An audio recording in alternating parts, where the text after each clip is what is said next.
Un saludo para los pregoneros, con todo mi corazón.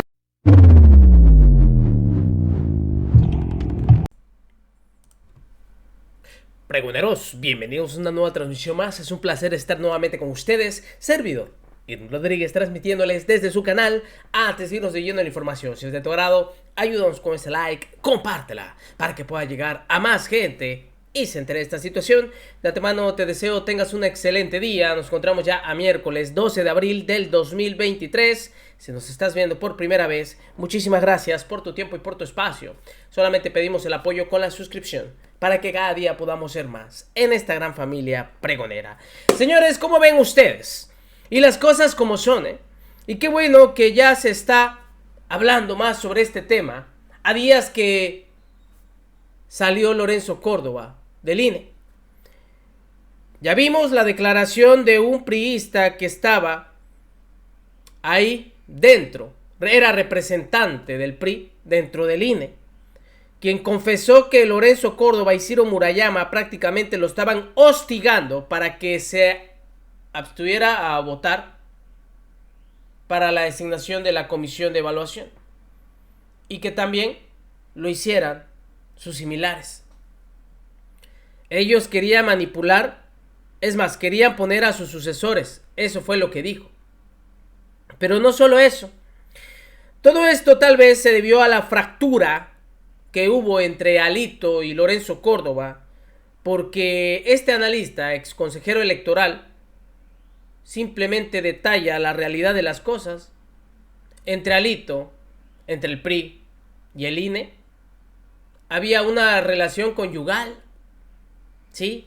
Así es como lo narra. Y es simplemente un hecho que deja, ahora sí que abierta la puerta para que nosotros veamos que nunca hubo un árbitro imparcial.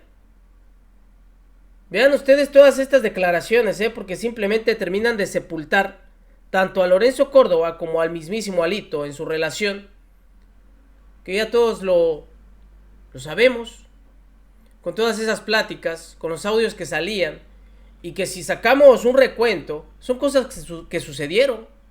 Nadie está inventando nada. Y todavía, hay que decirlo, porque no se va a quedar así. Hay una denuncia por parte de la diputada Julieta Ramírez, quien no va a dejar las cosas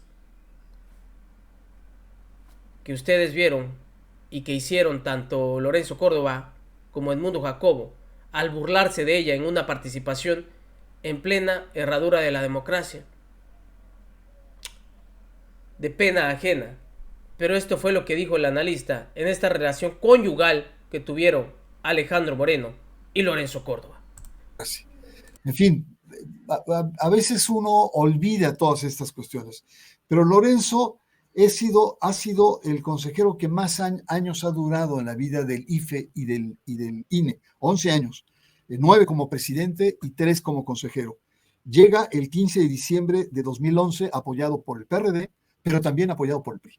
Y esto va a ser un distintivo de un personaje que se antojaba pues muy interesante. Yo compartí varios foros de análisis con él y me parecía un intelectual abierto, crítico, sobre todo defensor de la democracia. Él acuñó varios términos que fueron muy interesantes, como la colonización de los institutos electorales, y mira en lo que fue yendo a parar. Yo creo que en el caso de Lorenzo Córdoba, uno de los grandes fallas graves, y mira, te lo dice alguien que ha pasado por la estructura electoral, un pecado capital, para ser más explícito, es haberse convertido en un contrapeso político ante la debilidad de la oposición, debilidad intelectual, debilidad propositiva.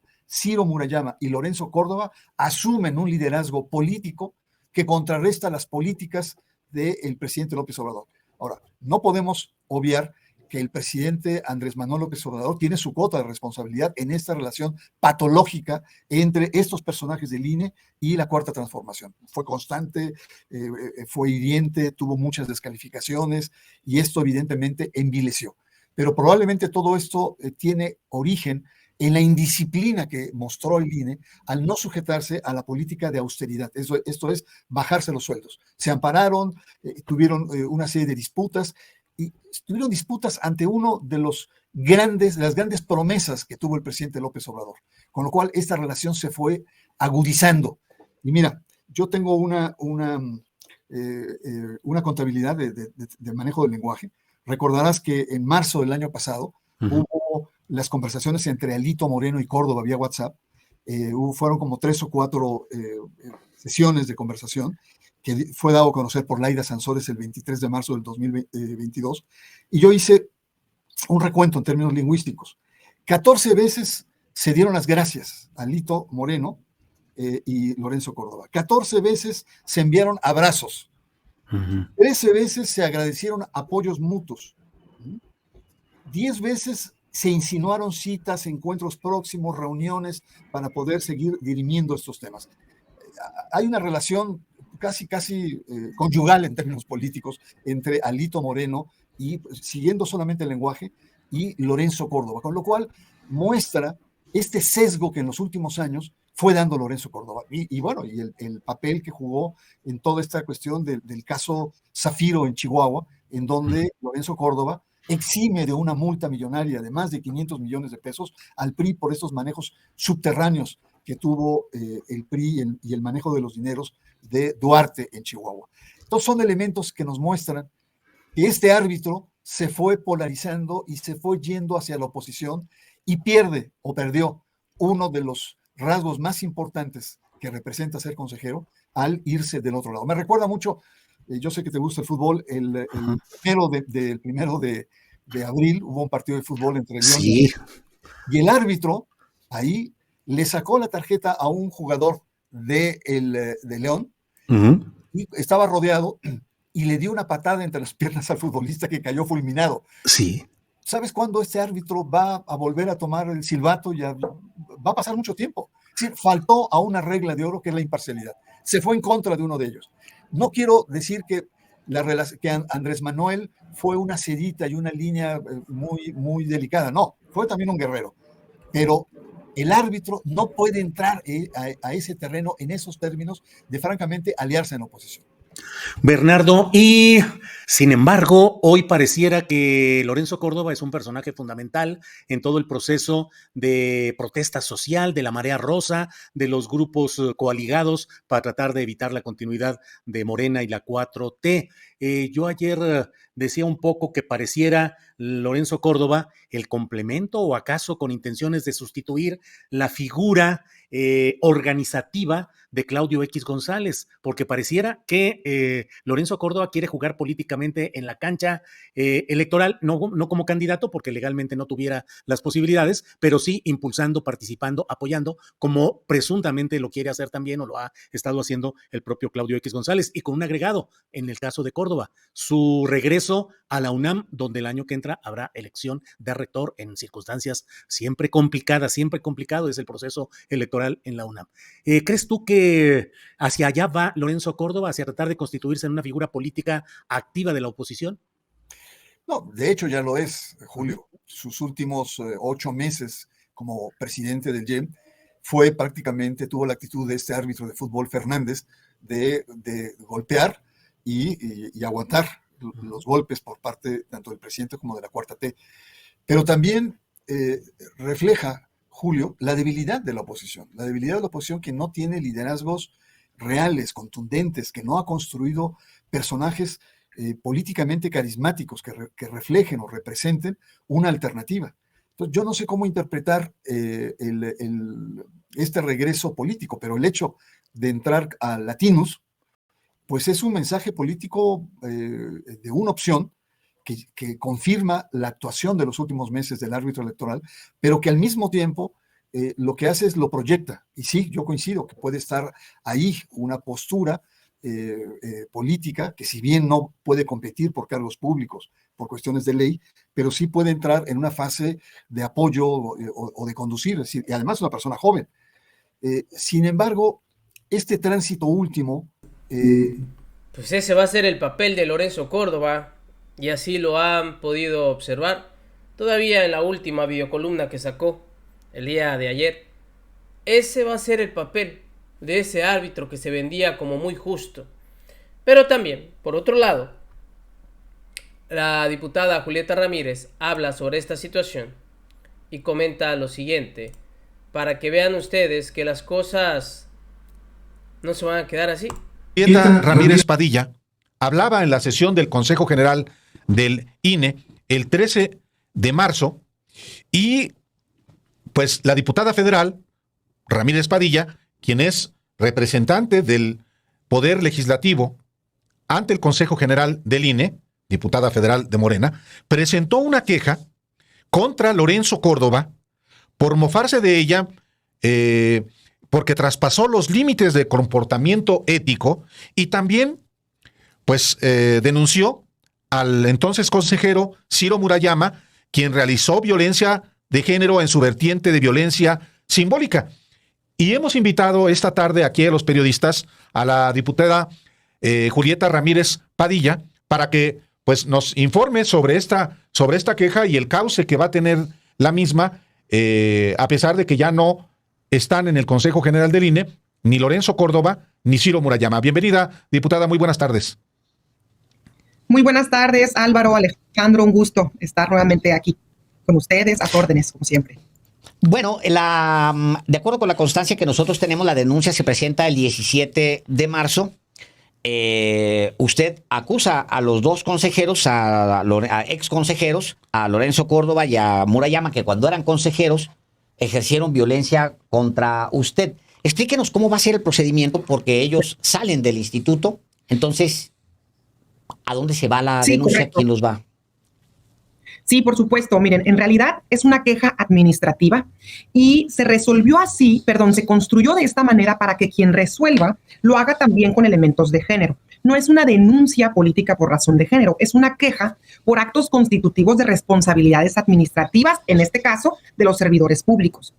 Resulta que el órgano interno de control del INE tiene las competencias para conocer de estas denuncias administrativas y estas son, pues, para investigar las posibles infracciones de los funcionarios públicos. Y les platico, por ejemplo, recordarán ustedes la probable llamada ilegal que se filtró de Lorenzo Córdoba, burlándose de los padres de los 43, burlándose de los grupos originarios. En ese entonces no teníamos las suficientes herramientas legales para presentar diversos tipos de denuncias o quejas. En ese tiempo estábamos pues prácticamente en pañales, estas figuras no existían. Fue a partir del 2016, recordemos que esa llamada fue en el 2015, que se crea esta ley de responsabilidades administrativas ya completa, integrada. Y recordemos, antes de que la oposición y Lorenzo Córdoba empiece a decir que es una persecución política, que de entrada, pues ni siquiera es una denuncia penal. Aunque tal vez habría los suficientes elementos para que pudiera ser llamado a cuentas Lorenzo Córdoba, pero esta en particular no es una denuncia penal, es una queja administrativa. Y aquí lo que a mí me parece muy interesante que les quiero comentar es que actualmente en la ley existe pues una laguna en cuanto a qué pasa en los casos de que cuando un servidor público se comporta de manera grosera, de manera agresiva, de manera prepotente, burlesca. Tenemos una laguna legal. No existe un procedimiento, digamos, para inhabilitar a un servidor público que incurra en estas acciones. Por ejemplo, vemos al Faro, que ha sido a todas luces, se han filtrado varios videos de sus actuaciones.